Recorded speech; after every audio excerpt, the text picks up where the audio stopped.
If I find the next big startup idea, I'll be a billionaire. That's a trap. Most people wait for ideas to show up. They avoid action because they are scared of losing. But in reality, ideas are hardly original. And waiting for the perfect one is the best way to build nothing.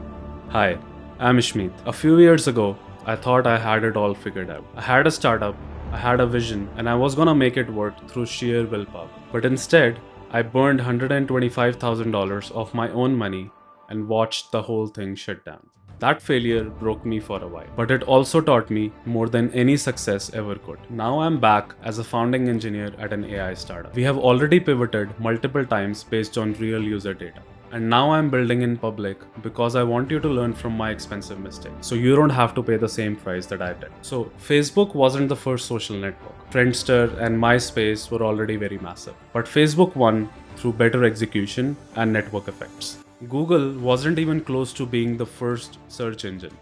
Yahoo, AltaVista, InfoSeek, they all existed before Google. But Google built 100 times better search engine. That's it. The better execution won. Slack wasn't first either. So HipChat and Campfire existed way before Slack. HipChat was actually owned by Atlassian, which we all know is a massive company. But Slack built better UX, better integrations, and a freemium model that brought it viral growth. Within 2 years, Slack overtook them. Atlassian shut down HipChat and ironically invested back in Slack. That's execution beating the first move. Successful founders don't wait for ideas to emerge. They find problems that they believe they can truly solve. So how do you make sure the execution really trumps the idea? Point number 1. Talk to users before you build anything. The best founders don't just build in silos what they think is cool. They talk to users, they figure out the problem, and then they build actually what users need.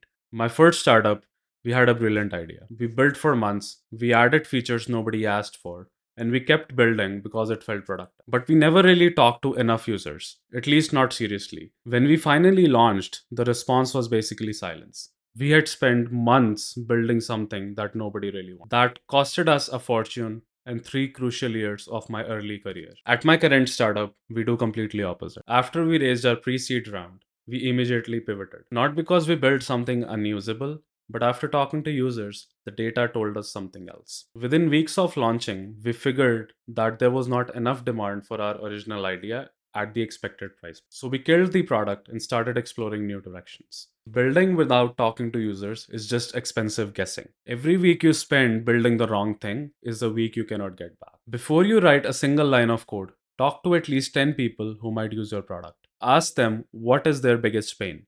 Don't pitch anything, just listen. If you can't find 10 people who care about the problem, that tells you something. And maybe you need to go back to the whiteboard. That brings me to the next point. Build a smallest possible version that proves just one thing. Your first version isn't supposed to be good.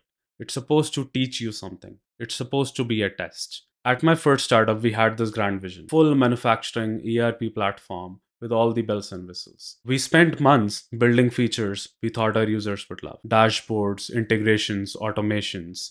We kept building because it felt like progress. But we never really stopped, to pause and ask ourselves, does the core even work? Do people even want this? By the time we launched, we had this polished product, all those fancy features, but we had a product that nobody really wanted. All that effort was all wasted. Now we do it differently. When we pivoted to AI agents, we didn't build everything. We didn't even build an interface. We built the smallest thing that would prove the concept worked. It was ugly. It was really messy, but it answered one question. Can this actually help users? That took weeks instead of months, and it taught us exactly where to focus next. Every feature you add before you have validated the core product is probably a distraction. You're not just building a product, you're building a test. The faster you learn if your core idea works, the faster you can either double down or move on. Take your idea and ask, what is one thing that needs to be true for this to work? Build only that, nothing else. If it's a marketplace, can you manually match one buyer and one seller? If it's a tool, can you manually solve the person's problem by maybe using a spreadsheet and some manual work? Start there. And now, once you have that figured out, that brings me to my next point. Get one person to pay you, even if it's manual and messy. Revenue isn't just about scale, it's about proof. When you find one person that pays you, it's much more valuable than getting 1,000 free users.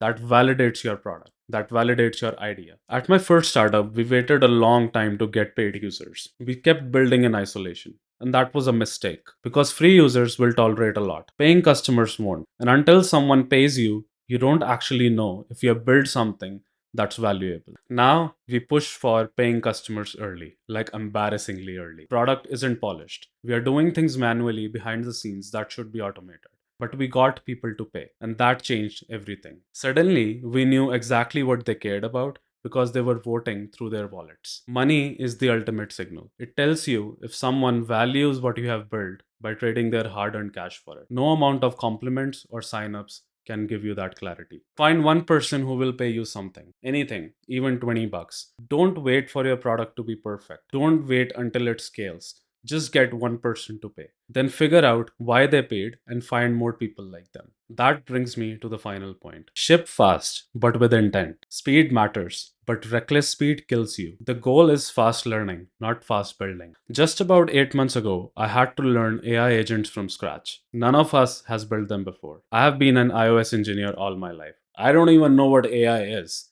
until 8 months ago. But then we had to get them to production quality in weeks, not months. The pressure to ship anything was intense. But here's what I learned. Shipping fast doesn't mean shipping blind. Every time we push something out, we asked ourselves, what are we trying to learn about our users here? If we didn't have an answer, we didn't have to ship. Because speed without direction is just chaos. We shipped what looked rough, but each one taught us something. We would launch, watch what happens, and adjust within days. That cycle, ship, learn, and adjust, is what actually moves you forward. A lot of startups confuse activity with progress. They ship fast but don't learn much about their use, and then they wonder why they haven't seen the traction. The goal isn't to build a lot. The goal is to learn a lot about your users. Before you ship anything, write down one sentence. We are trying to learn X about our users. If you can't fill in the blank, don't ship yet. Get clarity on what you're testing. Then ship it and then measure the result. Alright, that brings me to the end of the video. Well, look, I have to be honest with you. Even with the perfect execution, most startups fail. You could do everything right. Talk to users, build small, get paying customers, ship with intent, and still lose. That's the reality of this game. And I'm not even saying that these are the only ways to win. There are probably a lot more ways to win. But this is something that we have tried ourselves, and I can confidently say that this will help you move your startup forward. But now the difference is, if you execute well, you learn. Every failure teaches you something real, and that makes your next steps way more likely to succeed. The goal is not to win on your first try. The goal is to learn fast enough that you can win. So let's get back to where we started. If I have the next big startup idea, I'll be a billionaire. That's backwards. And now you know why. The idea won't make you rich, but learning how to execute will.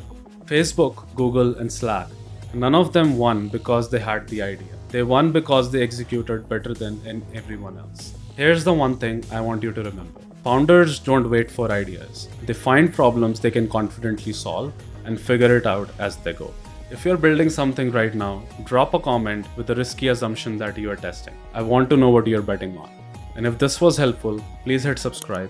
I'm posting one of these every week. Until next time.